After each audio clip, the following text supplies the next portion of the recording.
Sometimes it seems like you spend more time setting up your tools for a project than actually completing the project itself. And that's especially true in working with a power miter saw. Homeowners will often set up the saw on the floor or on the ground, but then you have to work on your hands and knees, and that's very uncomfortable. In this case, this is a much better idea. I made an improvised work table out of extension ladder and a pair of sawhorses.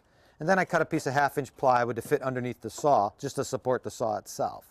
Now, the nice thing about this rig is that it's 36 inches high, so it's nice and comfortable. And then to support the work itself, I simply made these. It's just a 1x pine board with a 2x4 on top.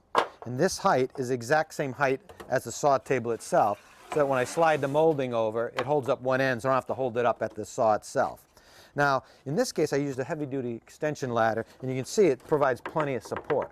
But if you're using a lighter-duty ladder, you may find that it flexes and bounces a little bit. So in that case, I'd recommend putting either a third sawhorse underneath or just clamp a vertical 2x4, and then I'll make it nice and rigid.